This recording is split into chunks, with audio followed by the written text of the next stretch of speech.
Wake up, and do try to look alert. I'd hate to think I'm pouring my best advice into the ears of a corpse. No, don't apologize. If you were sleeping, it just means the world was lying to you. Important things never wait for morning. They happen while decent people are resting, while guards blink, while good intentions convince themselves nothing terrible could possibly unfold tonight. I don't enjoy disturbing the quiet, I simply distrust it. Silence is what men rely on when they're about to do something unforgivable, and would rather not be interrupted by thought. To let the silence win is to let the blade fall. Sometimes the only way to stop a murder in the dark is to scream until even the cowards are forced to listen. So yes, I spoke, because something has already begun, and by the time dawn arrives, everyone will pretend they saw. Before that happens, before history is rewritten into something tidy and heroic, listen to a man who understands nights like this far better than I do. Let Jon Snow tell you what waits in the dark. I've kept watching the wall when the cold burned your lungs just for breathing. I've stood beside men who were shaking so badly they could barely hold a sword, and told them to stand anyway. That's what duty is. Standing when every part of you wants to lie down. I was taught that by my father, not with speeches, with silence, and doing what needed to be done. Tonight feels like the nights before a command you can't take back. When I was Lord Commander, men looked to me for answers I didn't have. They still do that. They always will. Because someone has to carry the weight when others refuse it. I don't hear enemies outside these walls. I hear hesitation inside them. That's worse. The oath says we are the shield that guards the realms of men. I used to think that meant holding a line, keeping others out, protecting what was ours. I was wrong. The realms of men were never threatened by those who wanted to cross the wall. They were threatened by what doesn't want anything at all. The oath doesn't ask us to judge who belongs. It asks us to stand. When the dead don't. If something happens before dawn, people will say it was sudden. They always do. They'll say no one could have known. That no one warned them. They're lying. I've seen it. I've seen it. I know what's coming. It doesn't argue. It doesn't bargain, and it doesn't stop because men are afraid to face it. That's why words matter tonight. Not the kind that make men feel better, but the kind that make them listen, even when they don't want to. Some of us stand watch. Others make sense of what the watch reveals.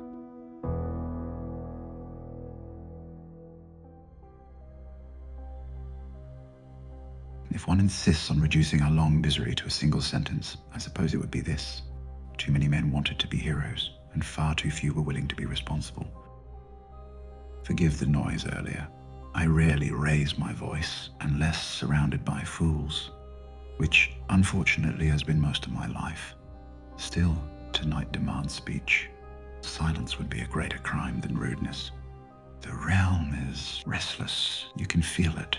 The way the air presses heavier against stone, the way candles burn unevenly, as if even fire remembers what it has seen here. We were told this was a story of great houses and greater destinies, of ancient bloodlines colliding beneath prophecy's watchful eye.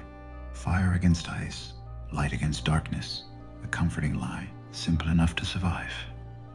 The truth, as usual, was far less flattering. I have stood in throne rooms while kings congratulated themselves for victories bought by other men's deaths. I have watched councils argue for hours over honor while starvation waited patiently outside the gates.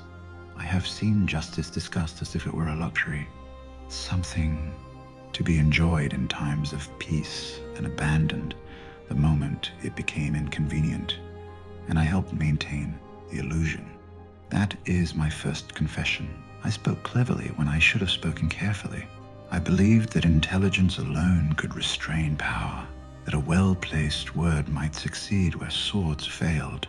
It is a seductive belief, especially for men who would not survive the sword. But Westeros does not reward cleverness, it tolerates it briefly until it becomes troublesome. I learned this lesson many times. At the Blackwater, for instance, the city remembers the wildfire. It remembers the green flames climbing the river like something alive. What it does not remember is how close it came to welcoming Stannis Baratheon through its gates. How thin the line was between survival and sack. History prefers spectacle to margins, as it always has. There was a man who understood this better than any of us, a man who never pretended otherwise. Varys never believed in clean victories or righteous wars. He knew the realm was held together not by honor, but by habit, and habits, once broken, are rarely restored. I made the mistake of thinking him timid. In truth, he was simply patient. While others played the Game of Thrones as if it were a contest to be won, Varys treated it like a sickness to be managed. He did not dream of a perfect ruler, he searched for a tolerable one. A modest ambition, perhaps, but in Westeros, modest ambitions tend to outlive noble ones. Ned Stark learned the opposite lesson. Honor demanded he speak. The realm demanded he die for it. Robert Baratheon chose not to look too closely at the rot beneath his throne and called it peace. Tyrion Lannister looked directly at the rot, decided it was useful, and built order upon it. Each man believed he was acting reasonably. Each left behind a trail of consequences he would never be forced to walk. Varys saw them all clearly. He stood beside kings and remained unmoved by crowns. He listened to whispers others dismissed. He served no house, which meant no house could truly claim him. That, more than anything, made him dangerous. I argued with him often. I told myself it was debate. He knew better. It was impatience. I wanted results. He wanted survival. The difference matters more than it seems. There is a moment I remember with particular clarity. A cell beneath the Red Keep. Chains, stone. This sort of silence that presses against your ears. Jon Snow stood before me, burdened with choices no man should have to make. Least of all one raised on honor. We spoke of duty, of consequences, of what must be done when all options are unforgivable. I remember thinking of Varys then, of how he had stood in that same castle and reached conclusions long before the rest of us caught up. I remember realizing, too late, that when Dragonfire finally came for him, it was not punishment, it was confirmation. As a wise man once said, the realm does not kill its enemies, it kills its reminders. Varys was a reminder of how fragile our stories were, of how often the world survived not because of destiny, but because someone somewhere chose the least disastrous option available. He will not be remembered as a hero. Heroes are loud. Heroes leave bodies in their wake and call it progress. Varys preferred silence, and silence, I have learned, is easily mistaken for absence. He was not the only one. History will praise kings, queens, and chosen ones. It will carve their names into stone and pretend inevitability absolves them. But it will not speak of the men who delayed catastrophe by a day, or the soldiers who held lines no one bothered to name, or the counselors who advised restraint in rooms addicted to bloodshed. This is not a song for them. Songs require villains and victories. This is something else. And if that makes you uncomfortable, good. It should. Because before we speak of weddings turned to slaughter and betrayals, praise to strategy, before we discuss how mercy became a liability and brutality a language of order, we must accept this truth. Westeros was never just.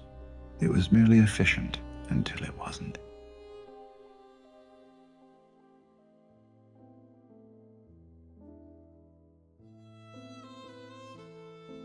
If fairies survived by understanding the rules, then Ned Stark died because he believed rules were still worth following, that the distinction matters more than any prophecy ever did.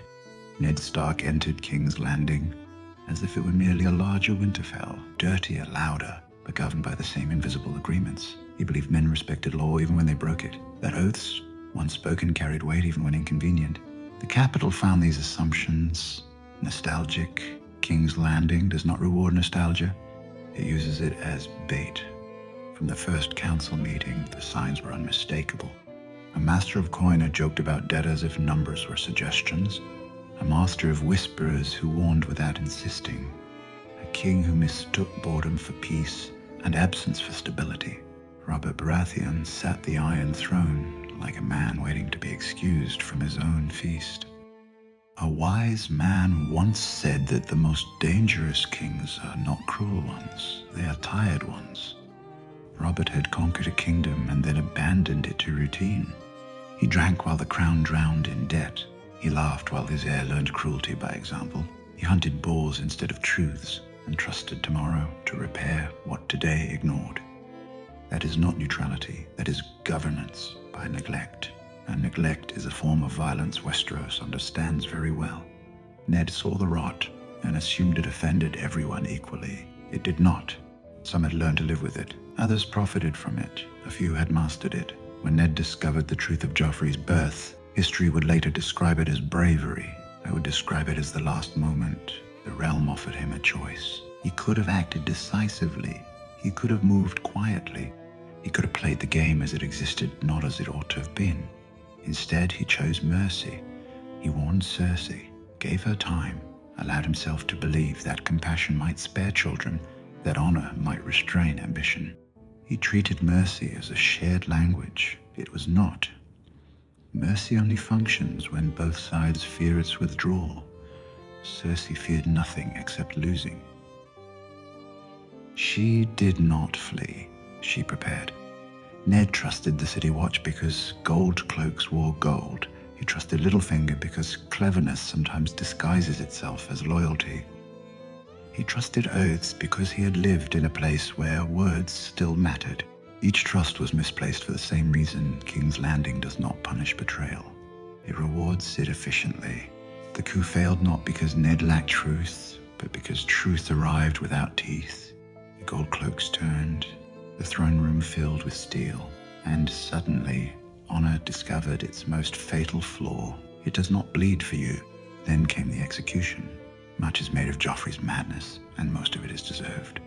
But the sword did not fall because a boy king was cruel. It fell because no one stopped it. The crowd did not riot. The nobles did not intervene. The realm calculated briefly and decided stability mattered more than justice. The city chose silence, and silence in Westeros is consent. When Ned Stark's head struck the ground, the realm learned a lesson it would repeat endlessly. Mercy invites chaos, and chaos demands correction. Correction in turn would be delivered not by law but by force. War followed, predictably, not glorious war. No banners snapping in heroic winds, but burning fields, raped villages, sons pressed into service because fathers had died believing in something gentler. The Riverlands paid for a decision made in a throne room they would never see. Irony, again, did the accounting. Ned Stark believed mercy would prevent bloodshed. His mercy ignited it, not because mercy is foolish, but because Westeros does not understand it without punishment attached. A world trained by fear does not respond to kindness. It tests it, breaks it, and learns nothing from the attempt. I survived those years because I learned what Ned never did. Morality in this realm is tolerated only when it serves power. I adapted, I compromised. I spoke carefully when I could have spoken bravely. That is not something to admire. It is simply the difference between living long enough to regret your choices and dying certain you were right. Westeros did not kill Ned Stark because he was wrong. It killed him because he exposed a truth no one wanted named, that the world they claimed to defend no longer existed. What followed was inevitable. If mercy failed, cruelty would be refined. If honor bled, terror would rule. Men would conclude that order demanded fear, and fear required spectacle. Some of those men would be praised for their efficiency. Others would be remembered only as monsters. History, as always, would pretend it could not tell the difference.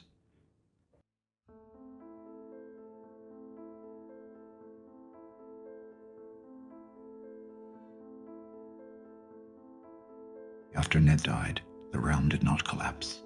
That is the first lie people tell themselves. They say the world shattered, that chaos reigned, that everything fell apart. It did not. Fields were still plowed, ships still docked, gold still changed hands, lords still attended feasts and spoke solemnly about the cost of war. Life continued, which is precisely why the lesson took hold. Mercy had failed, and Westeros adapted. Adaptation is not morality. It is efficiency discovering a new shape where honor had bled openly. Something colder moved in to cauterize the wound. Not loudly, not theatrically, with paperwork, with messengers riding at night, with agreements reached behind doors no singer would ever describe. Tyrion Lannister did not invent cruelty. He professionalized it. He understood something heroes refuse to accept, that most people do not require justice. They require predictability. They will forgive brutality if it ends uncertainty. They will excuse atrocity if it promises an end to loss. Tywin offered that promise, wrapped in fear and delivered without apology. The Rains of Castamere learned this early, not as a warning, as an example. Rebellion was not crushed, it was erased. Their extinction became instruction, long before Robb Stark rode south, long before banners were raised and oaths sworn. The realm already knew how Tywin Lannister ruled. They simply pretended they did not. A wise man once said that fear is the most reliable currency in Westeros because it never loses value. Tywin agreed. He built an economy around it. When war came after Ned Stark's death, it arrived wearing righteousness. Robb Stark was crowned, not because the realm believed in justice, but because grief demanded action. The North did not march for honor. It marched because it had been insulted publicly and violently. Pride, not principle, fueled the banners. Robb fought well, too well perhaps. Victories piled up, and with them expectations. That is the danger of success. It convinces men they are owed outcomes. The realm watched carefully. Tywin watched more carefully than most. He did not chase Robb Stark across battlefields. He waited. He allowed the war to exhaust itself. He understood time the way generals understand terrain. Robb's mistake was believing battles decided wars. Tywin knew wars end when alliances rot. So he let the rot set in. The Freys were never loyal, they were transactional. Guest right was sacred until it became inconvenient. Robb broke a promise, and Walder Frey discovered a truth the realm already understood. Outrage fades faster than opportunity. The Red Wedding was not an act of rage. It was not madness. It was policy executed cleanly. Guest right shattered. Robb Stark fell. Catelyn Stark understood, seconds before the end, that the world had changed shape around her. Not into something new, into something honest. The North did not scream itself apart. It folded. Leadership died in a hall meant for celebration, and the war lost its spine. The realm gasped, then it exhaled. Condemnations were murmured. Faces were appropriately grave. But no great coalition rose in protest. No banners marched for justice. Instead, something remarkable happened. Roads grew safer. Armies slowed, trade resumed, stability, purchased with blood, proved popular. That was the true crime. Not that the Red Wedding occurred, but that it worked. The realm accepted it not because it was right, but because it was effective. Lords understood the message immediately. Rebellion would not be met with negotiation, it would be erased. Quietly, thoroughly, with plausible deniability and very little inconvenience to those not directly involved. Tywin Lannister did not need the realm's love. He needed its compliance, and compliance arrived quickly once people understood the cost of defiance. I knew what my father was capable of. That knowledge did not absolve me. It implicates me. I did not plan the Red Wedding, but I benefited from its success. King's Landing grew calmer, the crown breathed easier. Fewer messengers arrived bleeding. Survival often masquerades as approval. The realm told itself it had no choice, that these were desperate times requiring desperate measures. That order, however brutal, was preferable to chaos. This is how values invert. Mercy becomes indulgence. Restraint becomes weakness. Terror becomes intelligence. Once that inversion settles, it does not leave easily. People forget this part when they speak of monsters and madmen. They imagine cruelty arrives screaming, announcing itself with fire and spectacle. More often, it arrives with consensus, with nods, with relief. Tywin Lannister did not burn cities. He let others do it, and then rewarded them for efficiency. He did not demand loyalty. He made disobedience irrational, and in doing so, he achieved what Ned Stark never could. Peace. It was a peace without dignity. But Westeros had already demonstrated it could live without that. What it could not endure was uncertainty. And so terror was legitimized, not embraced openly, but tolerated, then normalized, then quietly admired. Once men accept that order can be purchased through fear, they begin to look elsewhere for meaning. If justice is unreliable, if fatal, then perhaps destiny will be kinder. Perhaps prophecy will explain what reason could not. That is how faith enters the story, not as hope, but as escape.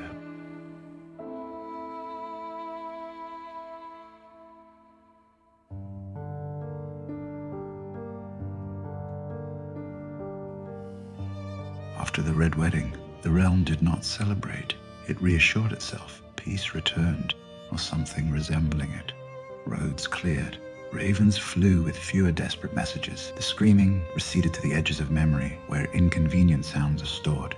Yet something essential had been traded away, and everyone could feel the draft where it once was. Fear stabilizes a kingdom, but it does not explain it.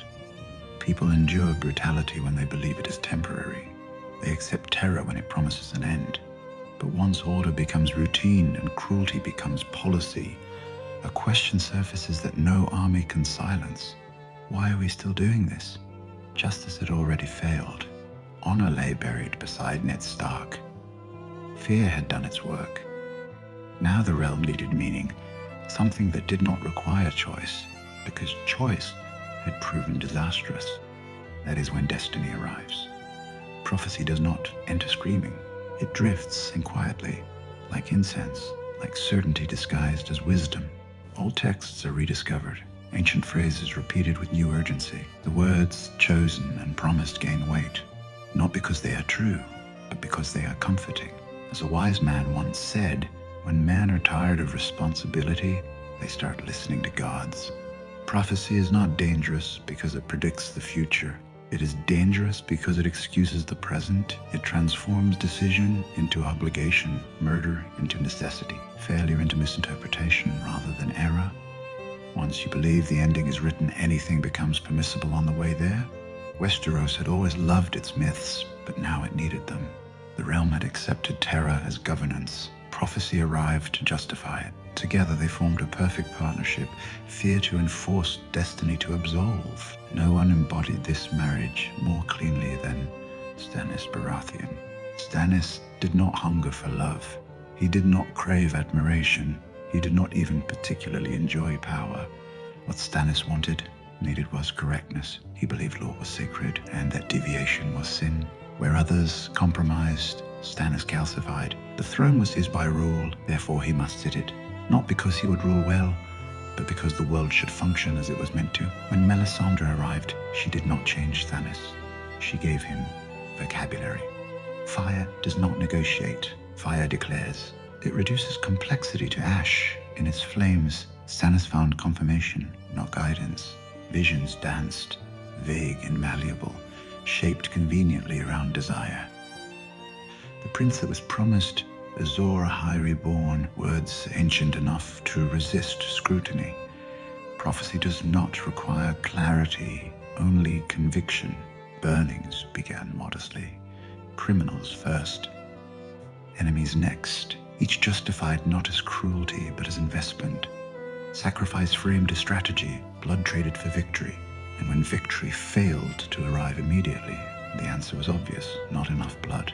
As a wise man once said, one sacrifice is accepted. The scale becomes a matter of logistics. Stannis told himself he was not cruel. He was obedient. That distinction mattered deeply to him, even as it ceased to matter to anyone else.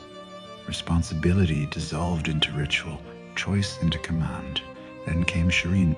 People often speak of that moment as madness, as desperation, as a king broken by loss. This interpretation is comforting because it preserves the illusion that belief had limits. It did not. Shireen was not killed despite prophecy. She was killed because of it. The logic was flawless within the framework Stannis accepted. The king must serve the realm. The realm demanded victory. Victory demanded sacrifice. Love, therefore, became obstruction.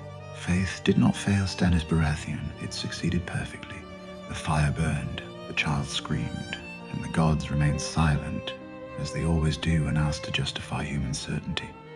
The aftermath was not glorious, it was empty. Soldiers deserted, confidence shattered. Melisandre stared into flames that offered no comfort now that they had taken everything. Destiny, it turned out, did not reimburse its believers. Stannis died not betrayed by prophecy, but abandoned by it. When destiny finally shrugged and walked away, there was nothing left of the man who had surrendered himself to it. And yet, the damage was done. The realm had crossed a line. Once a child could be burned for the future, nothing remained sacred. Prophecy had completed its task. It had removed restraint entirely. This pattern did not end with Stannis. It spread. Once men accept that the future demands blood, they stop asking who pays. Daenerys Targaryen would arrive carrying fire of her own, cloaked in liberation and righteousness. Jon Snow would struggle beneath prophecies he never asked for, crushed by expectations masquerading as destiny. Every necessary death would echo the same excuse. This must happen for what comes next. I have used such language myself. I have spoken of inevitability when persuasion failed, of necessity when conscience objected. Prophecy is not the exclusive weapon of priests and kings. It is available to anyone tired of doubt.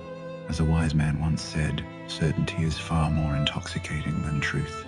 By the time dragons filled the sky again, Westeros was prepared, not to resist them, but to justify them. Fire had already been sanctified, sacrifice normalized, destiny rehearsed. The realm would soon embrace a queen who promised to burn the old world down for a better one, and many would cheer, not because they believed in her mercy, but because they believed in her destiny. Prophecy had finished its work. Justice was gone. Honor discredited. Fear normalized. Faith weaponized. All that remained was fire, and the comforting lie that it was unavoidable.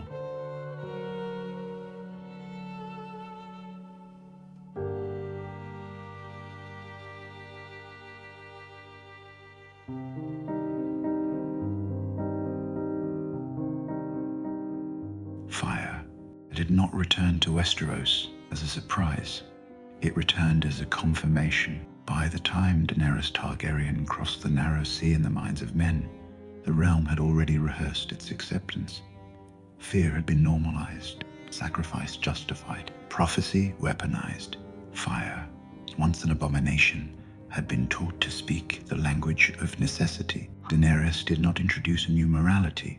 She inherited one already eroded. She began, as legends prefer their heroes to begin, in loss and exile, sold, used, surviving through endurance rather than choice.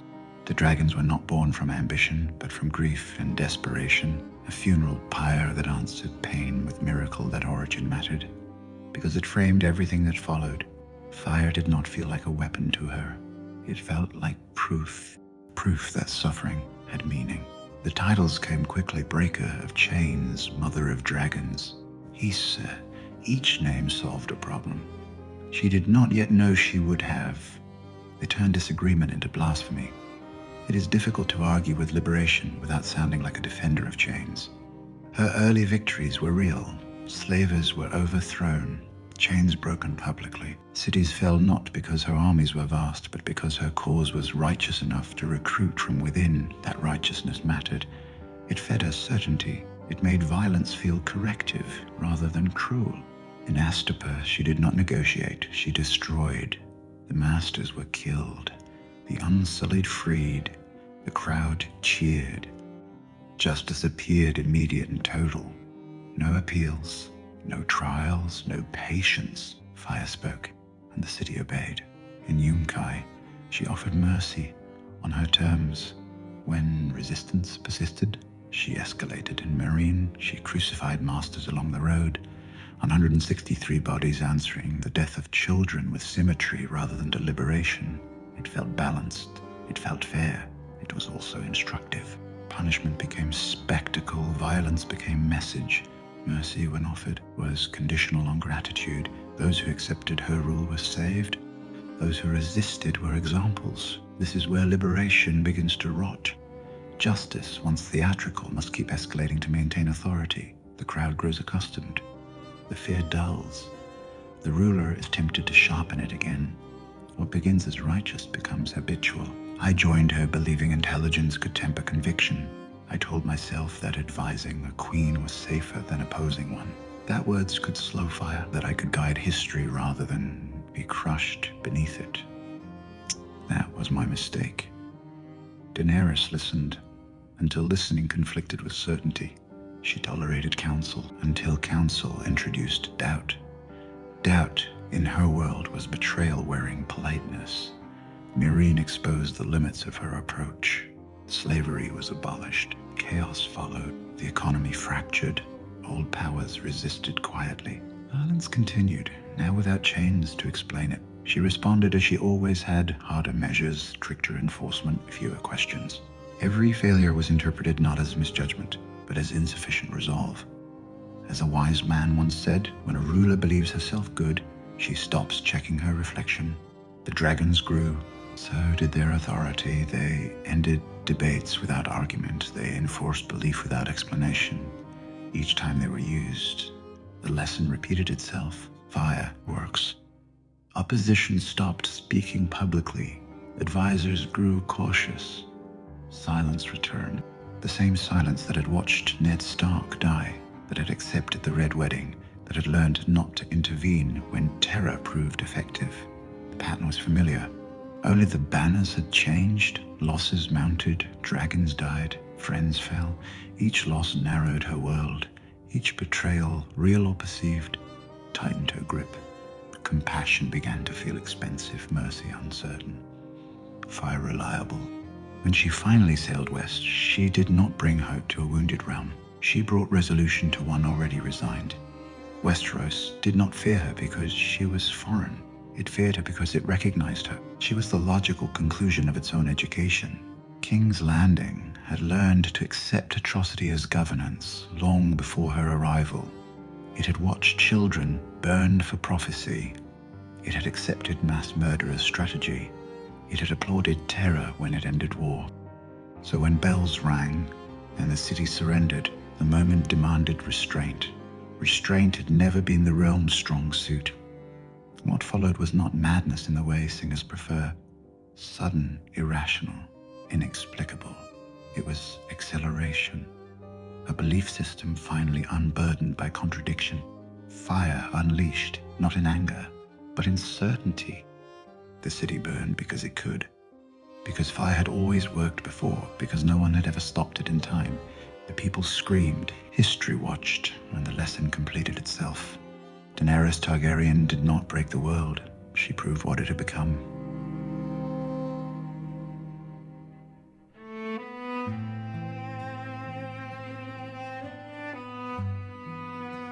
After the city burned, the world went quiet again. Not the clean silence of peace. The heavy kind. The kind that settles after screaming stops, when no one is brave enough to ask whether the screaming mattered. King's Landing smoldered. Ash clung to stone like memory. Survivors wandered streets that no longer recognized them. And the realm, exhausted beyond outrage, did what it had learned to do best. It endured. No banners rose in protest. No righteous coalition formed. Lords counted soldiers. Small folk buried the dead. The world adjusted to the shape fire had given it, because adjustment is easier than reckoning. That is when Jon Snow became dangerous. Jon Snow had never fit comfortably into the story Westeros wanted to tell. He was not impressive in the way conquerors are impressive. He did not enjoy being watched. He did not speak in visions or destinies. He took vows seriously and power reluctantly. From the beginning, he resisted the one thing the realm consistently demanded from its leaders: appetite. He was raised on the edges of legitimacy, taught duty without reward, responsibility without celebration. That upbringing mattered. It taught him something no prophecy ever could. That authority is not a prize, and leadership is not proof of worth. When the Night's Watch elected him Lord Commander, he did not campaign.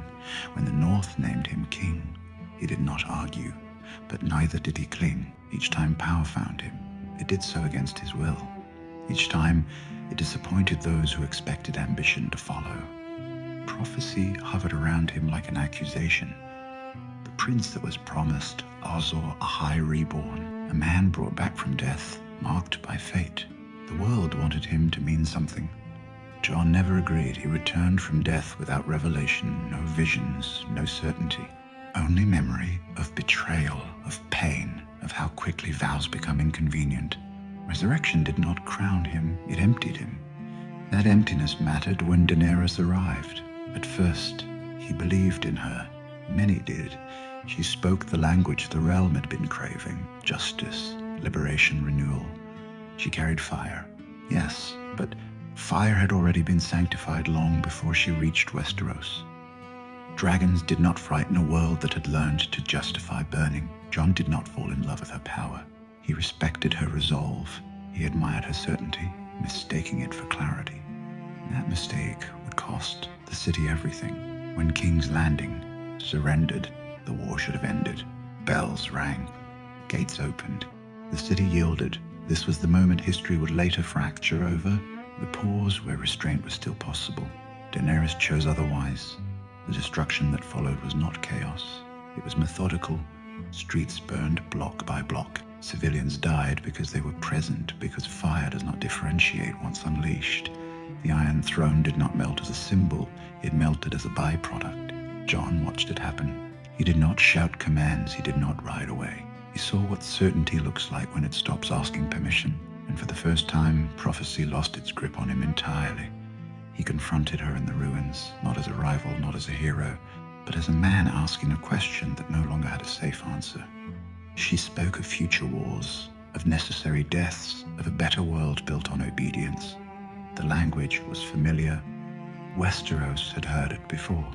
This was not madness. This was continuity. Jon did not kill her in rage. He did not strike out of fear. He made a decision that removed the future she described from possibility, not because he believed himself righteous, but because he recognized inevitability when it spoke. As a wise man once said, the most dangerous belief is that there is no alternative.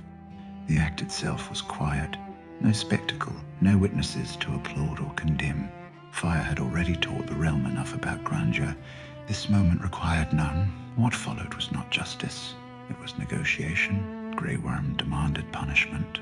The Unsullied demanded meaning. The surviving lords demanded stability. None of them demanded truth, because truth would have required shared guilt. I stood in chains and offered words, because words were all I had left. I spoke not of destiny or divine right, but of exhaustion, of compromise, of the simple fact that no one remained clean enough to rule unquestioned. They accepted Bran Stark not because he was wise, but because he wanted nothing. A king without desire is less threatening than one with vision. Governance had become an administrative task. Inspiration was no longer trusted. Jon Snow was not crowned. He was not celebrated. He was removed. Exile was presented as mercy. It satisfied no one completely, which made it ideal. Grey Worm could leave believing justice was served. The lords could return home believing stability restored. The realm could avoid asking whether it had created the conditions that demanded murderous solution. Jon returned to the Wall, a place stripped of purpose, guarding threats that no longer marched. Beyond it, he found something closer to peace than Westeros had ever offered him. Not freedom, not happiness, distance. No songs were written for him. History would reduce his act to a footnote, if it mentioned it at all.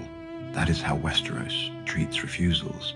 It forgets them, but refusal was the most radical act left. Jon Snow did not claim the throne. He did not replace tyranny with gentler tyranny.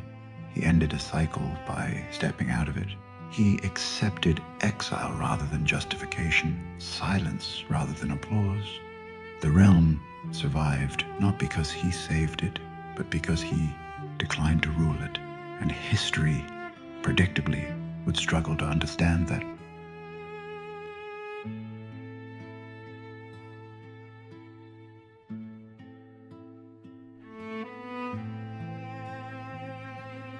After Jon Snow left King's Landing in chains, no one cheered, no one screamed either. The crowd dispersed the way crowds do when they've learned applause no longer changes outcomes. There was no coronation procession, no banners unfurled, no moment where the city inhaled and decided something beautiful had replaced what burned. The ashes were still warm, the air still tasted wrong, and the realm, having exhausted every grand emotion it possessed, defaulted to something far less cinematic. Administration. The dragon pit was not chosen for symbolism. It was chosen because it was large enough to contain everyone still alive who mattered. A pit where beasts had once been caged now held lords who no longer trusted beasts or destiny or fire, but trusted each other even less. Yara Greyjoy arrived with salt still in her hair and grievance, still in her voice. Robin Arryn came with a boy's face and a lord's name. Edmure Tully stood straighter than his accomplishments justified.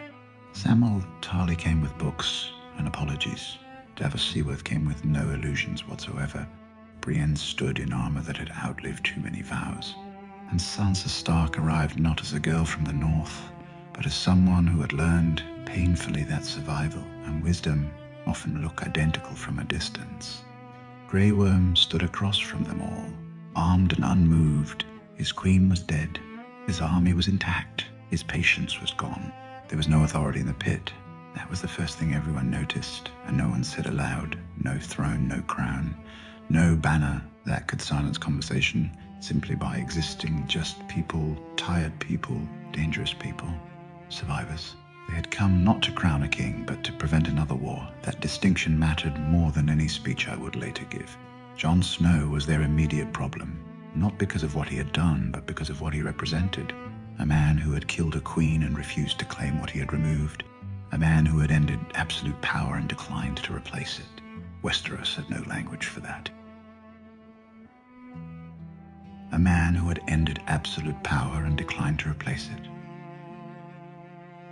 Grey Worm wanted justice. Sansa wanted distance. Yara wanted independence. The Dornish prince wanted relevance. Everyone wanted something that did not require trusting anyone else. That is when they turned to me, not because I deserved it, but because no one else wanted to speak first.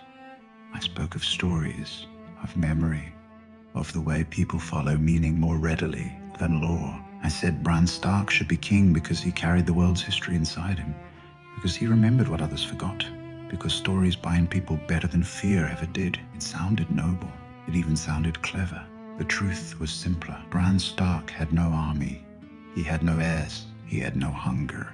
He could not threaten anyone in the room, which in Westeros counts as qualification. This was not a coronation. It was a containment strategy. They chose Bran because he did not want power and could not consolidate it, because he would rule without ambition, which meant he would rule without expansion. The realm did not want greatness. It wanted pause. It wanted breath. It wanted something that would not escalate. Bran accepted the crown not with triumph, but with resignation. He said he traveled all this way for it, which some later mistook for destiny. It was not, it was honesty. The boy who had lost his legs had also lost any illusions about control. He understood that kingship was not achievement, it was burden. That distinction alone made him tolerable. The first act of the new king was not vengeance. It was administration. He named me Hand, not because I was wise. The realm had seen what my wisdom produced, but because I had survived everything that had destroyed better men. Survivorship had become qualification. If you were still standing, you were considered competent enough to clean up. He named Bronn Master of Coin, which should tell you everything you need to know about the realm's current standards. A man who once demanded castles at Crossbow Point was now entrusted with the treasury, not because he loved gold, he did, but because he understood leverage, and the crown was bankrupt. Samwell Tarly became Grand Maester, despite having forged one chain and dropped out of the Citadel. He was chosen because he had cured grayscale, fought the dead, and read more books than anyone else alive who still believed books mattered. Credentials had been replaced by endurance. Davos Seaworth became Master of Ships, not because he was noble, he wasn't, but because he had run ships without sinking kingdoms, which at that point was rare enough to qualify as expertise. Brienne was named Lord Commander of the Kingsguard, and for the first time in history, no one argued. That should have been the moment the realm felt proud. Instead, it felt confused. There were no songs for this council, no legends, no epic speeches that promised renewal or destiny or the dawn of something great. The room smelled of sweat, ink, and exhaustion. The conversations were about grain shipments, broken roads, surviving lords, and how to rebuild ports where no one trusted the sea. Peace had arrived, and it was boring.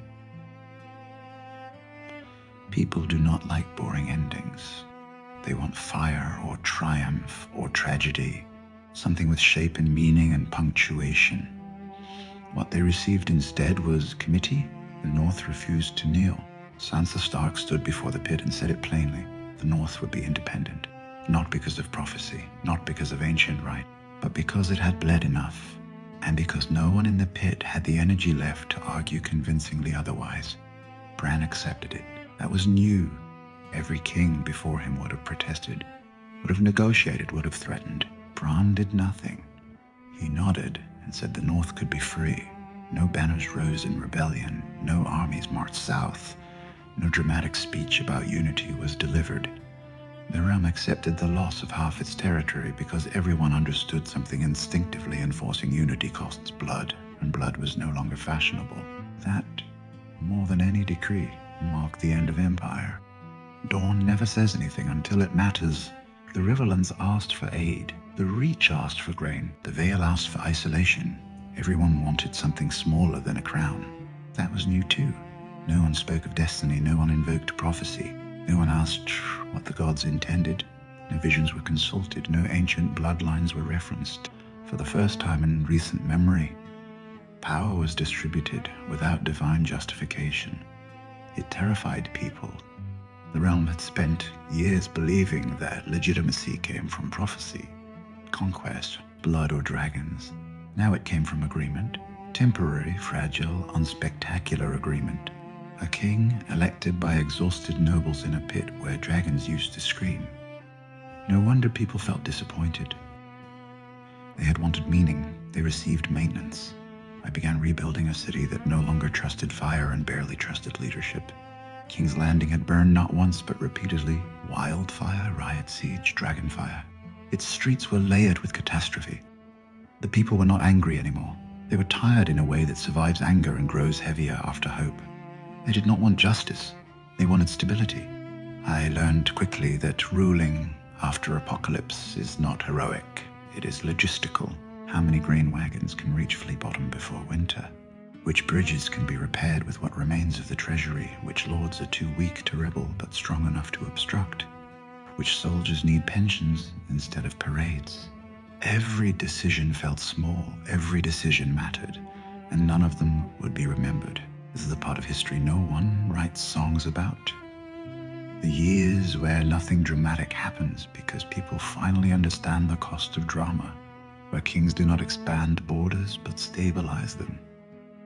Where councils argue about sewage instead of succession. We did not rebuild greatness. We rebuilt roads. People noticed, not with gratitude, with disappointment. They asked where the heroes were. Where the destiny had gone, why the ending felt quiet, why the world did not feel transformed, why the story didn't end the way stories were supposed to end. They did not understand that this was the ending. As a wise man once said, people do not mourn the dead as much as they mourn the stories. They expected the dead to complete. Jon Snow's exile angered almost everyone, for opposite reasons. Some believed he deserved a throne. Some believed he deserved death. Some believed he deserved justice. Some believed he deserved peace. Instead, he received distance. Grey Worm left for Nath with the Unsullied, carrying grief he would never name and loyalty he could no longer serve. He did not forgive. He did not rebuild. He departed, which in Westeros counts as mercy. The Dothraki dispersed without a call, without a cause, without land that made sense to them. They drifted. Warriors without war do not vanish. They wait. That worried me more than any dragon ever had. The Iron Throne was gone. Melted, twisted, reduced to metal that could no longer pretend to represent anything. No one rebuilt it. No one wanted to sit on something sharp enough to require blood to justify. Bran ruled from a chair, not a throne. That symbolism was unintentional. He listened more than he spoke. When he spoke, he said less than people wanted. He did not issue grand decrees. He approved budgets. He settled disputes. He asked questions that made people uncomfortable. Not because they were threatening, but because they were honest. Why do you want this land? Who benefits if we grant this request? What happens after this decision, not during it? These were not kingly questions. They were administrative ones, and they slowly reshaped the realm in a way no prophecy ever had. People stopped expecting miracles. They started expecting repairs, and that shift felt like loss. I understood why the world had ended in fire and returned as paperwork. That feels anticlimactic if you've been promised apocalypse. But apocalypse, I had learned, is merely the beginning of administration, just bloodier. The thing has struggled. They tried to write songs about Daenerys, tragic queen, fallen liberator, mad dragon, but her story resisted neat framing. Too many people had cheered her before she burned them. Too many had benefited from her wars before condemning them. No one wanted to examine their own applause. They tried to write songs about Jon. Exiled hero, secret prince, reluctant king. But he refused to fit heroes claim something. He declined everything. He did not know how to rhyme refusal. They tried to write songs about Bran. Broken boy becomes king. But there was no battle, no sacrifice, no victory, just election, just exhaustion, just acceptance. The songs failed, so they wrote about Arya sailing west instead. That should tell you something. The realm prefers mystery to management. Children asked where the dragons went. No one answered clearly. Drogon disappeared with Daenerys' body, and with it went the last unquestioned symbol of absolute power. Some said he flew east, some said south, some said into legend. I preferred not knowing. Power that cannot be located is safer than power that can be worshipped. Winter came and went quietly. That should have been impossible after everything. After the long night, after prophecy and sacrifice and the dead walking and the world nearly ending. Winter should have been epic, it should have been endless. It should have proven something. Instead, it was cold. People survived, crops failed in places and flourished in others. Trade adjusted, borders shifted. Wars did not resume, that alone felt miraculous. No one noticed that is the curse of peace. It erases its own drama. I often thought of Varys during those first years, of his insistence that the realm mattered more than rulers, that stability mattered more than justice, that survival mattered more than satisfaction. I used to argue with him. Loudly he found it amusing. Now I found it accurate. The realm did not need heroes anymore. It needed clerks, it needed judges, it needed people willing to argue over tariffs instead of thrones. It needed boredom. That realization unsettled me more than any dragon ever had, because boredom is the enemy of story. And story, for better or worse, is how people make sense of pain. Without story, suffering feels pointless. Without narrative, loss feels random. Without destiny, death feels final. People do not grieve kings as much as they grieve meaning. When the meaning disappears, they feel cheated. Even if the world becomes safer as a result, that is why so many hated the ending. Not because it was wrong, because it was small. They wanted the world to be saved by greatness. It was stabilized by compromise. They wanted prophecy fulfilled. They received zoning reform. They wanted destiny crowned. They got consensus. And consensus does not photograph well. I had expected more anger. There was some, mostly from people who wanted their sacrifices to mean something grander than survival, from soldiers who wanted medals instead of pensions, from nobles who wanted crowns instead of committees, from priests who wanted prophecy instead of policy. But most people adapted. They always do. Within a year, grain moved more freely. Roads reopened. Banditry dropped. Coastal trade resumed. The Reach stabilized. The Riverlands recovered. The North rebuilt. The Iron Islands raided less, not out of morality, but because raids had become inefficient. Peace did not arrive as triumph. It arrived as habit. That is the truest ending Westeros could offer. I often think of that moment in the Dragon Pit. The heat, the dust, the circle of lords who no longer trusted destiny but did not yet trust each other. We were not choosing a king. We were choosing an outcome that would hurt the fewest people in the shortest time. That is not leadership as myth. That is leadership as triage. And triage does not inspire statues. Bran never pretended otherwise. He did not speak of rebuilding greatness. He spoke of rebuilding trust, slowly and consistently, often unsuccessfully. He accepted that mistakes would happen. He did not claim infallibility. He did not claim destiny. He did not claim righteousness. He claimed work. That humility made him invisible, which in Westeros counts as success. I stayed because someone had to. Not because I believed the system was perfect. It wasn't. Not because I believed it was just. It wasn't. But because it was quieter than what came before. And quieter had become precious. People asked me sometimes whether it was worth it. Whether the cost Ned Stark's honor, Robb Stark's war, Stannis' certainty. Shireen's life, Daenerys' fire, Jon Snow's exile. Whether all of that pain justified this ending. This muted, procedural, unspectacular resolution. They want assurance that suffering meant something. I do not offer it. As a wise man once said, pain does not require purpose to be real. It only requires witnesses. History will not celebrate this era. It will barely remember it. Chroniclers grow bored when nothing burns. Songs fade when no one conquers. Stories need peaks and valleys. Stability is flat ground, but flat ground is where people build homes. That is the trade no prophecy ever admits. We lost heroes. We gained sleep. We lost destiny. We gained tomorrow. The realm did not become just. It became livable. And that, I suspect, is the most radical ending Westeros was ever capable of.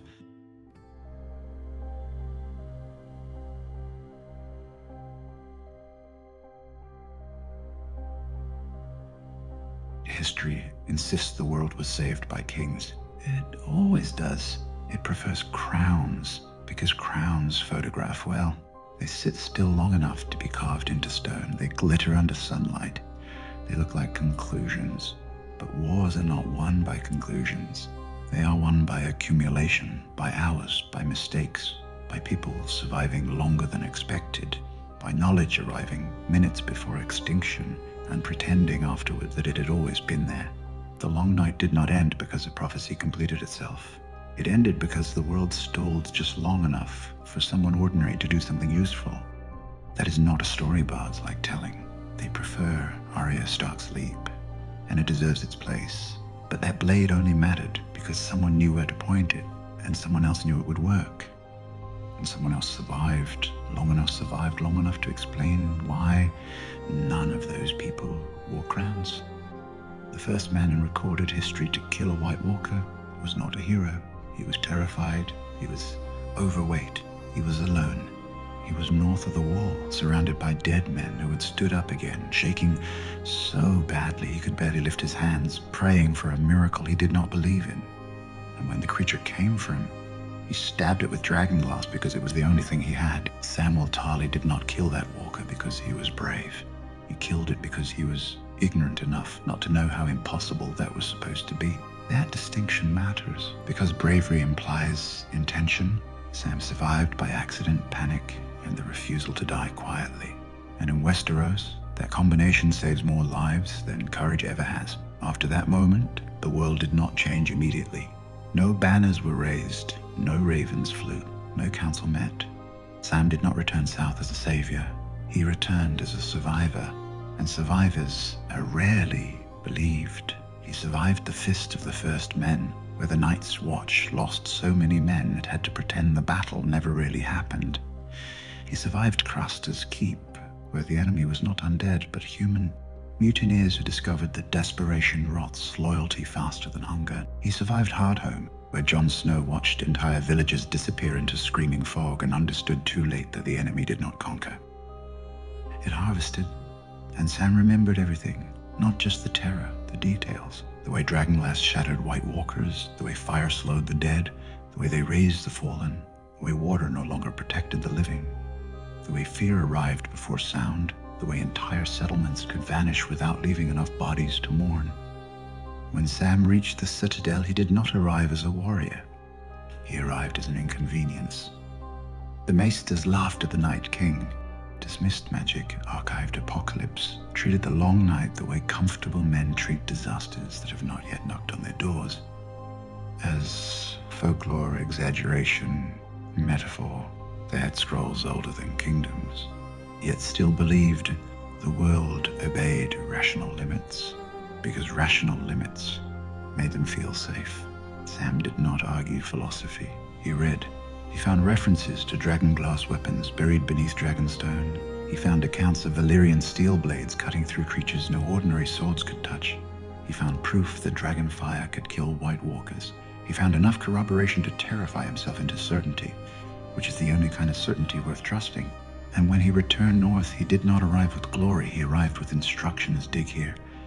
Forge this. Use fire. Use dragonglass. Use Valyrian steel. Prepare. Without Sam, the Battle of Winterfell would not have lasted an hour. Without dragonglass weapons, the living would have died with ordinary steel that shattered on undead skin. Without trenches of fire, the dead would have flooded the walls in minutes. Without knowledge of the enemy's weaknesses, every sword stroke would have been a guess, and guesses do not survive armies. Arya Stark killed the Night King, and history will remember her for it. But Arya's blade only mattered because Sam's research told the world what blades could do. As a wise man once said, Victory belongs to the man who makes the killing blow possible, not the one who delivers it. Sam did not look like a savior. He looked like a man who survived by tripping forward. But survival accumulates, and accumulation ends wars. Sam was not alone. He rarely is in the stories, because stories like lone heroes. But knowledge does not arrive alone. It arrives through conversation, through trust, through someone speaking when they are not supposed to matter and someone else listening anyway. That someone else was Gilly. Gilly did not grow up in castles. She did not read books. She did not train with weapons. She did not choose war. War was chosen for her by the man who raped her and called himself her father. She lived north of the wall, surrounded by horror that had no language yet. Sons born only to be taken, infants vanishing into cold forests. No explanations, no answers. Only certainty that whatever received them terrified even Craster. When Gilly finally spoke of it, she did not use prophecy. She did not speak of ancient gods or darkness or destiny. She said children were being stolen. Sam listened. Later, when the Night King's army marched, the world thought it faced an enemy. Gilly's knowledge revealed something worse. It faced a system. Children were not killed, they were converted. Lives were not ended, they were repurposed. Death was not random, it was industrial. No prophecy spoke of that crime. No banner condemned it. No crown acknowledged it. But Gilly knew, and Sam believed her. And belief in Westeros is rarer than courage. Gilly did not look like authority. She did not look like relevance. She did not look like anything history would bother writing down. But she carried one of the ugliest truths of the long night. And ugliness saves lives faster than beauty ever has. The Night's Watch did not save the world. They failed spectacularly. They failed at the Fist of the First Men. They failed at Craster's Keep. They failed at Hardhome. They failed to convince the realm. They failed to stop the dead from crossing the wall. They failed to prevent the dead from raising entire armies out of the fallen. They failed to protect their own brothers from mutiny, hunger, cold, despair, or the realization that vows do not shield you from extinction. And yet, without their failure, the world would have ended. Because failure teaches, because defeat clarifies, because catastrophe accelerates learning. The Night's Watch gave Westeros something far more valuable. Time for dragonglass to be mined. Time for alliances to form. Time for dragons to arrive. Time for armies to move north. Time for Winterfell to prepare. Without the Watch's warnings, Jon Snow would have been another Northern Lord screaming into the void about monsters no one wanted to believe in. Without the Watch's survival at Hardhome, the realm would not have understood the scale of the threat. Without the Watch's losses, the enemy's methods would not have been revealed. Without their catastrophes, no one would have known the dead could cross water, raise the fallen, overwhelm castles, or erase settlements overnight. They lost men by the thousands. They lost commanders. They lost the war, but they bought the world hours and hours in the long night where everything. As a wise man once said, sometimes the bravest act is not victory. It is delaying extinction long enough for someone else to succeed. History does not honor delay it. It should. And then there were the people history will never name. The farmers, the refugees, the villagers, the women who fled burning towns with children. They could not feed and no destination that wanted them. The men who carried wounded soldiers through snowstorms without knowing whether there was a hospital at the end of the road or only more death. The sailors who ferried refugees across seas full of storms and pirates because land had become worse. The blacksmiths who forged dragonglass weapons they would never wield. The cooks who fed armies that never learned their names. The scribes who copied maps by candlelight while cities burned. The small folk did not fight the long night at Winterfell. They fought it everywhere else. In villages that vanished without ravens.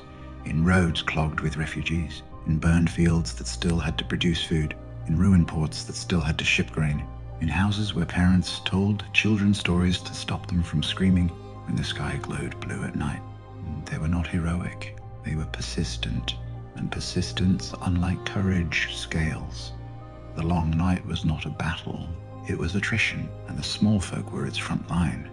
History will tell you Arya Stark killed the Night King. History will not tell you about the refugees who kept moving while the world froze around them, buying the North time to assemble armies. History will not tell you about the villagers that fed Winterfell's defenders long before the dead arrived. History will not tell you about the people who carried bodies off battlefields so the living could keep fighting.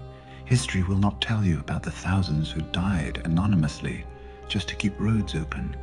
But wars are not won by blades alone. They are won by logistics. They are won by endurance. They are won by people who never asked to matter and mattered anyway. And I did not see them, not at first. I spoke of armies and alliances, of dragons and politics, of crowns and claims, of strategy and sacrifice, and prophecy and destiny and bloodlines. I debated power with queens and kings and generals and advisors, and pretended that mattered more than food or shelter or warmth or roads. I counted banners. I did not count farmers. I counted fleets. I did not count refugees. I counted armies. I did not count the people who kept those armies alive. As a wise man once said, the greatest lie war tells is that leaders fight it. They don't. People do, and people bleed quietly. I thought the world was saved by heroes. It wasn't. It was saved by people who delayed dying long enough for knowledge to travel, for alliances to form, for preparations to finish, for mistakes to be corrected, for timing to align, for a frightened girl to leap, for a blade to land, for an enemy to fall. Samwell Tarly did not want to be brave. Gilly did not want to be believed. The Night's Watch did not want to fail. The small folk did not want to survive. They wanted to live. And by wanting to live badly enough to keep going when stopping would have been easier, they saved everything. History will crown Arya. It will sing of dragons. It will argue about kings. It will debate prophecies.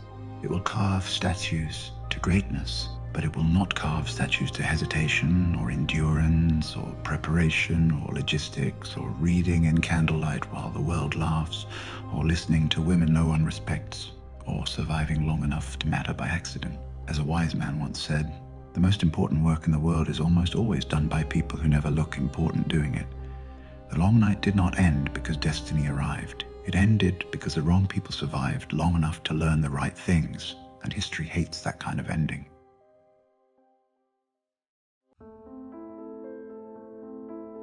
So it reshaped it, not by inventing lies. That would require imagination, but by selecting which truths deserved to survive. Memory doesn't work like a vault. It works like a filter. The things that fit through become legend. The things that don't get ground down until they're small enough to ignore. As a wise man once said, history isn't written by victors.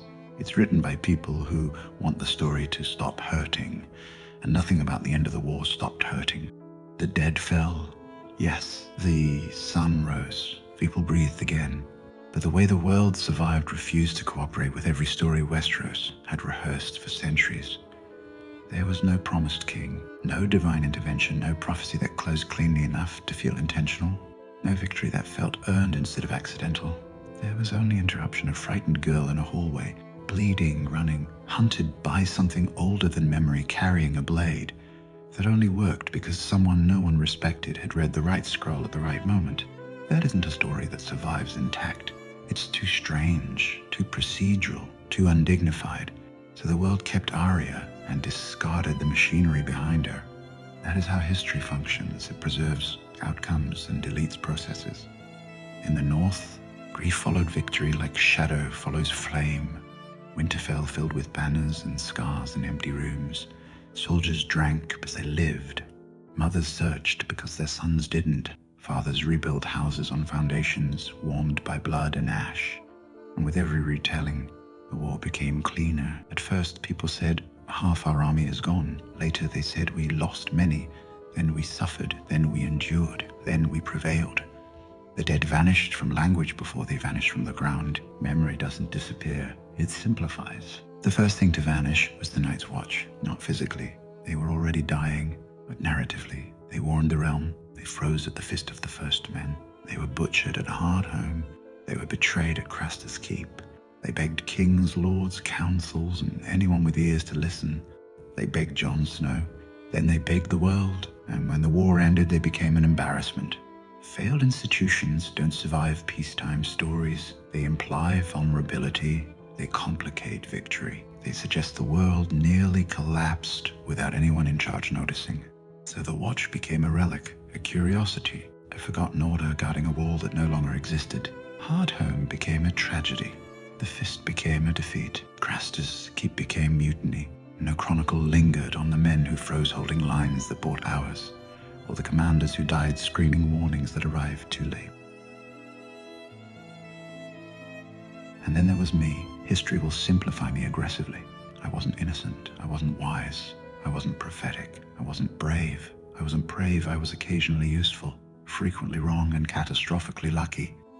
I trusted Daenerys Targaryen. That's the polite phrasing. The honest one is, I believed intelligence could restrain certainty. I believed reason could tame fire. I believed compassion could coexist with conquest. I believed good intentions could compensate for absolute power. I believed, like many clever men do, that being right was the same as being effective. It isn't. Daenerys didn't burn King's Landing because she was mad. She burned it because she was certain. Certainty kills more people than insanity ever has. She had dragons, armies, prophecy, trauma, loss, worshippers, victory, a lifetime of reinforcement telling her the world bent when she demanded it. And I told myself that meant she would listen when I objected. As a wise man once said, people who believe they are destined to rule don't take advice. They tolerate it until it disagrees with them. I watched her burn a city and understood too late that madness looks chaotic. Certainty looks justified. Madness isolates. Certainty recruits. Madness terrifies. Certainty convinces. And righteous certainty is the most lethal force humanity has ever produced. The Iron Throne didn't survive the war. That will be recorded as symbolism. It wasn't. It was inevitability. The throne was forged by conquest and maintained by fear. It rewarded violence over competence, bloodlines over ability, prophecy over accountability. It trained rulers to believe dominance was governance and obedience was order. It made cruelty look like strength and mercy look like weakness. It trained the realm to mistake power for legitimacy. And when the world nearly ended, that mistake became impossible to ignore. So the throne burned, not because dragons hate furniture, because systems built on conquest don't survive extinction-level events. They demand obedience when the world needs cooperation. They reward dominance when the world needs competence. They glorify certainty when the world needs doubt. They produce rulers when the world needs caretakers. The Dragon Pit Council didn't crown a king. It selected exhaustion. Bran Stark wasn't chosen because he was strong, inspiring, beloved, or commanding. He was chosen because he wanted nothing. No ambition, no heirs.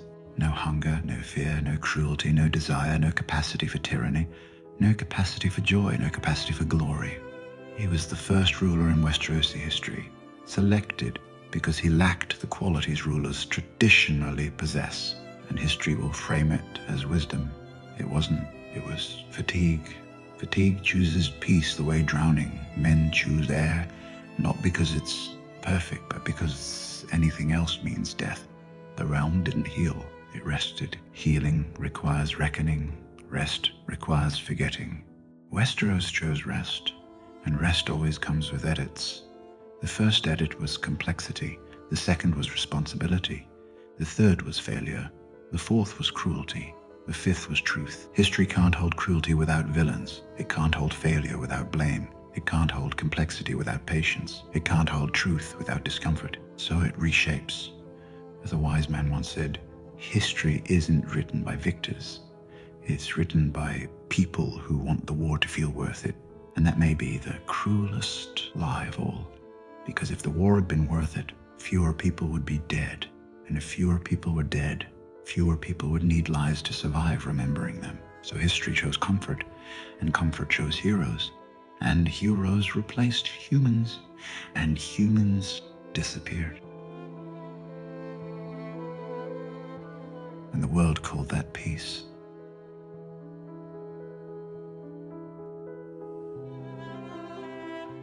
It wasn't peace. It was what happens when a continent runs out of strength to continue hating efficiently. Westeros didn't emerge healed.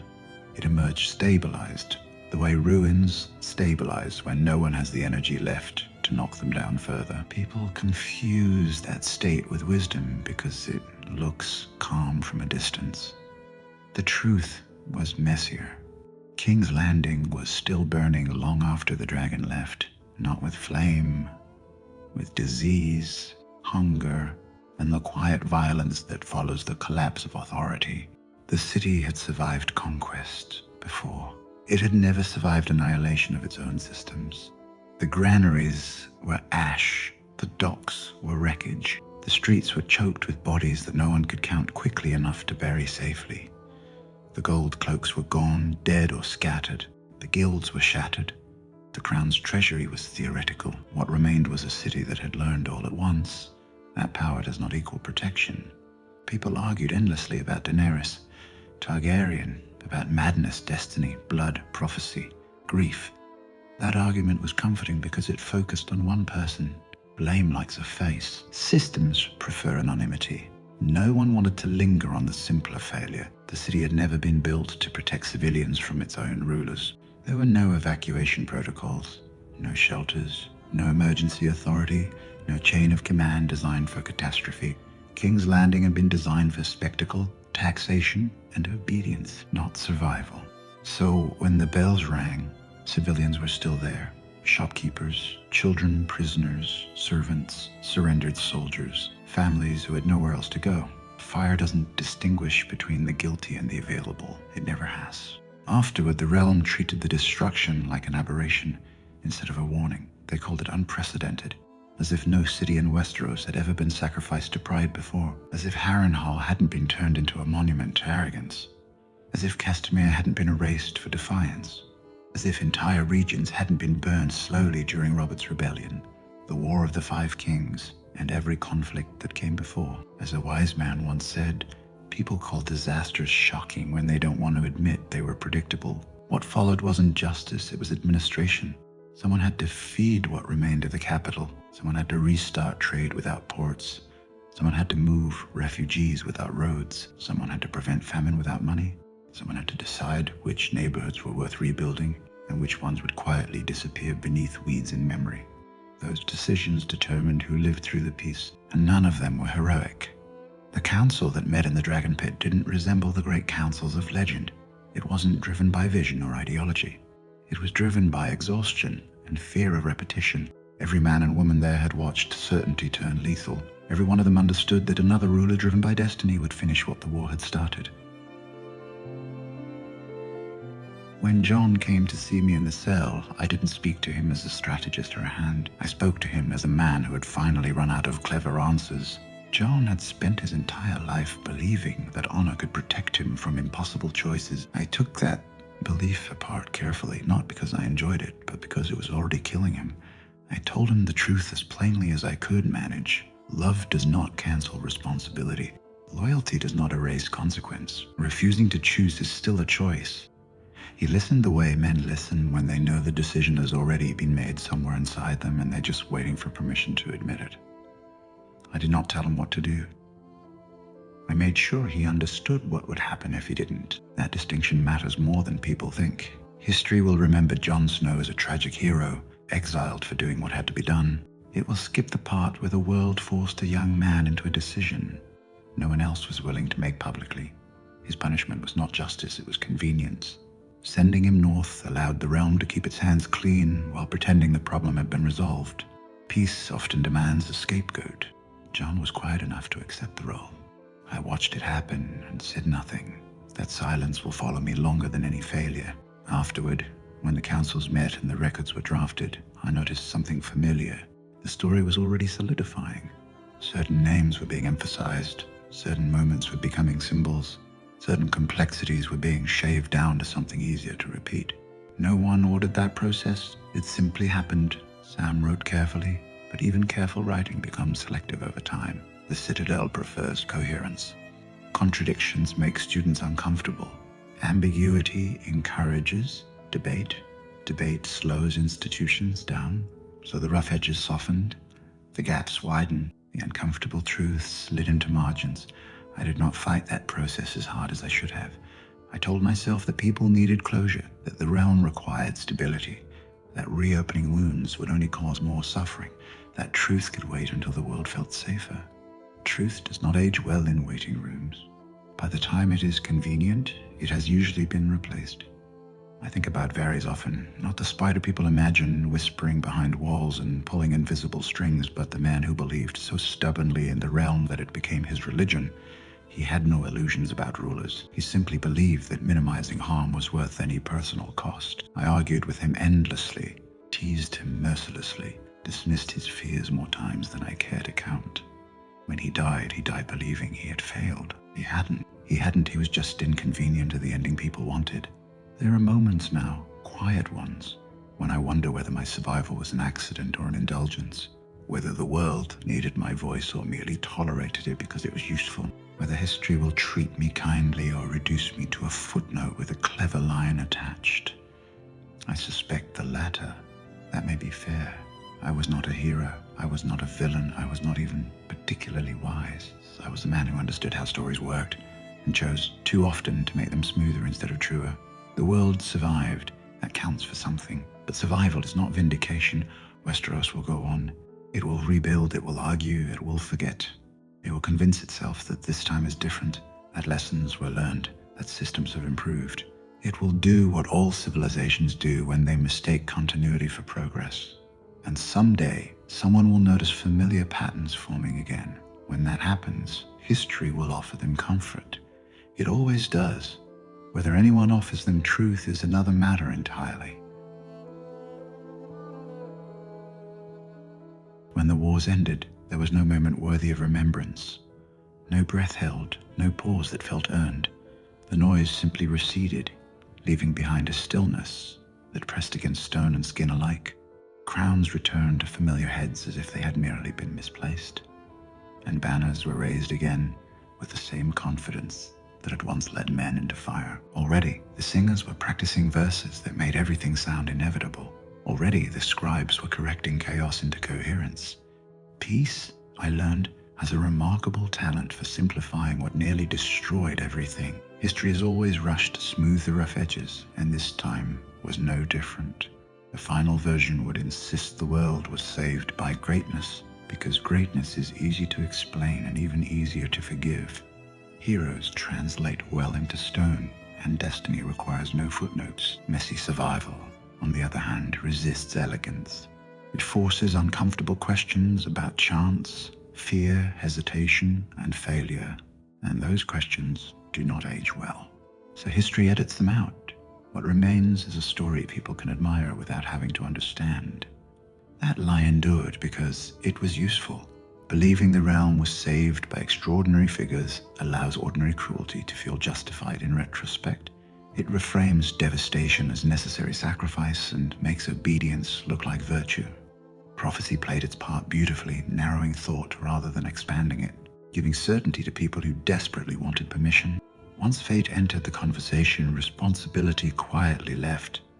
Atrocities became steps toward fulfillment, and doubt was dismissed as weakness. The cruelty of it all was never loud. It was methodical, sanctified by belief, and therefore difficult to confront without sounding heretical. I was not immune to that thinking. I told myself that intelligence could restrain power. That reason might coexist with conquest, if applied carefully enough.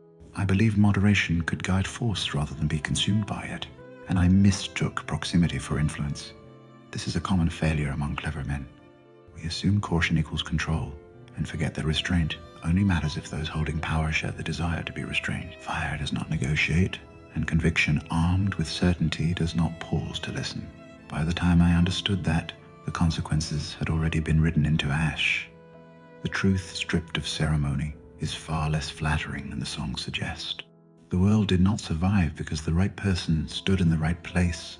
It endured because time was bought in unremarkable ways, because information arrived barely early enough to matter, and because some decisions favored preservation over pride. Men held ground, knowing no one would remember their names. Others retreated instead of charging, choosing survival over spectacle.